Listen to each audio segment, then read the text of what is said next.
оқушылар, бүгін сахнадегі факультативтік сабағы бүгінгі тақырыбымыз тіл жаттығулары.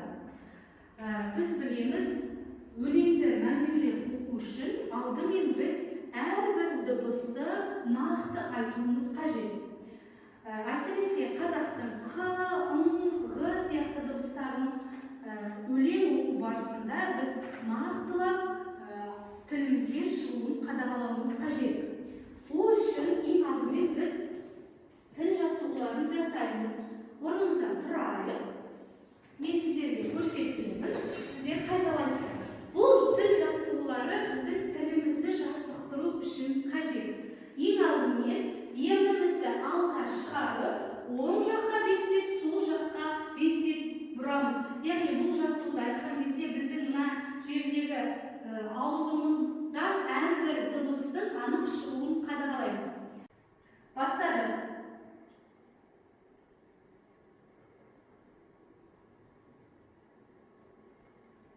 Жақсы. Яғни бұл арқылы біздің ауыз қуысымыз ашылады. Келесі жаттығу, енді дәл осыны тек ернімізді алдыға шығарамыз. Маска сүрсенде болады, ернімізді алдыға шығарып жасаймыз.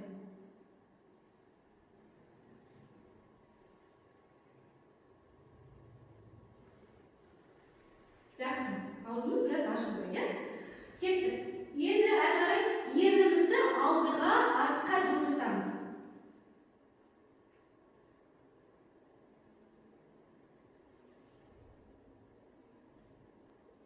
Жақсы. Келесі егіміз, яғни егімді оң жаққа және сол жаққа бұрамыз.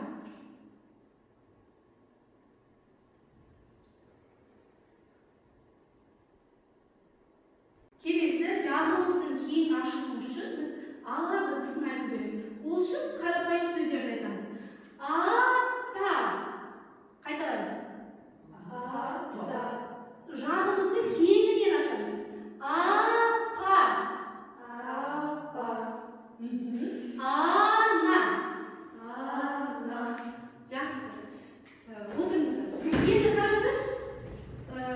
Өлең оқу барысында көбімізде ерніміз ашылмайды. Мысалы, кейбір оқушылар айтқан кезде ақ киімді денелі ақсақалды. Ол дұрыс емес. Біз естуіміз керек, жағымызды кең ашуымыз керек. Яғни біз тіл дыбыстарын жасаған кезде өкпеден шыққан ауа, аузымыздан барлық ауыз қуысы, тіл, ерін, тіс, иек, жақ барлығы қатысып дұрыс жасалғанда ғана біз дыбыстарды анық айтамыз. Тағы бір жаттығу бар, ол үшін диаз тақтаға шықсаңыз. Тағы да аузымызды кең ашып бастарымызды түсіреміз. Осы өлең айтамыз. Қайталап. Бақа, бақа, балба, басың неге жалпақ. Яғни дыбысын кең айтамыз. Маскамызды түсіреміз. Айтамыз.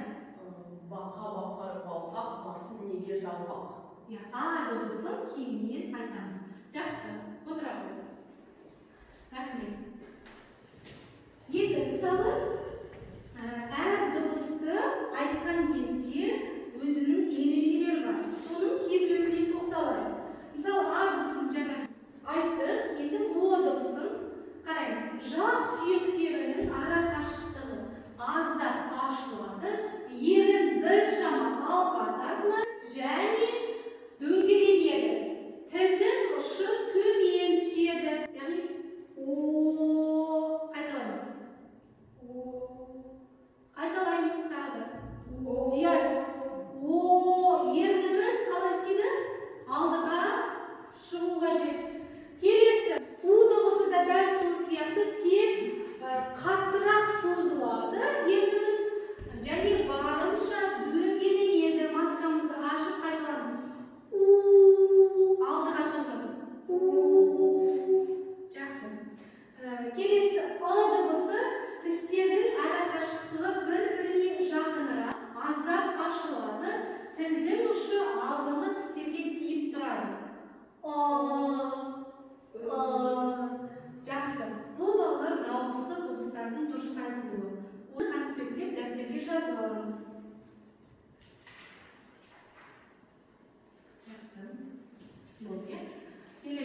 қажет. Ол үшін мына бейнефильмге назар аударайық.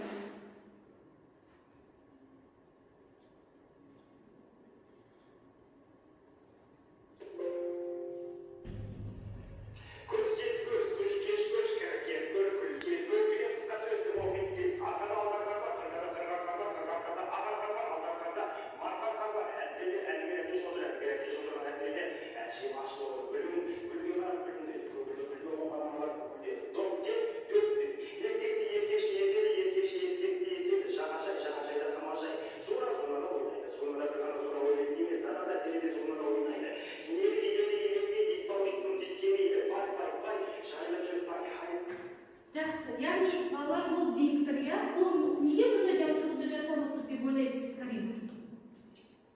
Тұрамыз. Яғни сөздерді дұрыс анық жеткізуші. Дұрыс сөз. Жақсы, яғни дикторлар халыққа жаңалық айту барысында тез сөйлеу керек, әрбір дыбыс дұрыс шығу керек, сол үшін олар осындай жаттығулар жасайды екен. Ендеше, қазір барлығымыз ортаға дөңгелекке тұрамыз. Шығамыз.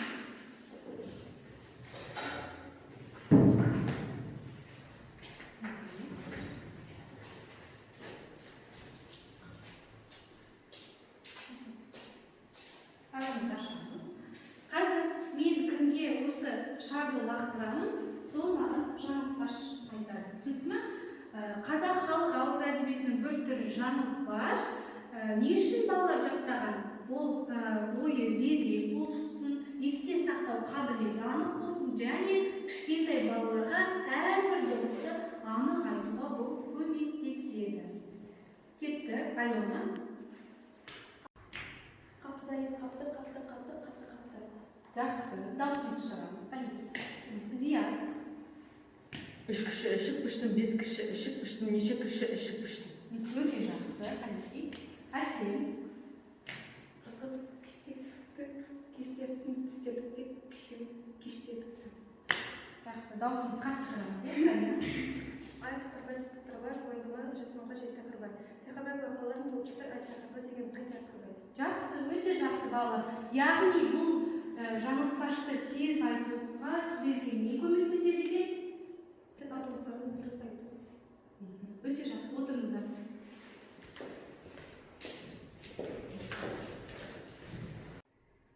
Және балалар, сабағымыздың соңында өткен тақырыпта үйренген пунктуацияға тоқталайық. Яғни мәнерлеп оқуда бізге нелер маңызды, Карина? Тыныс белгілері. Дұрыс айтасың, тыныс белгілері. Мысалы, мына жерде Абайдың өлеңі тұр, иә? Балық өлді, білдің бе? Жігіттікке келдің бе? Жігіттік өтті, көрдің бе? Кәрілікке көндің бе? Яғни бұл жерде біз әрбір тыныс белгілеріне тоқталамыз. Карина, осы өлеңді сол тапсырмаға сәйкес оқысаңыз.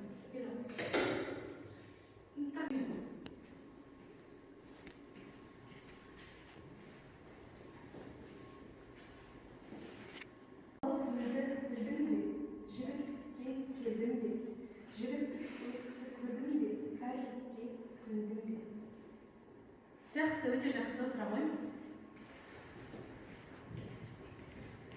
Жақсы балалар.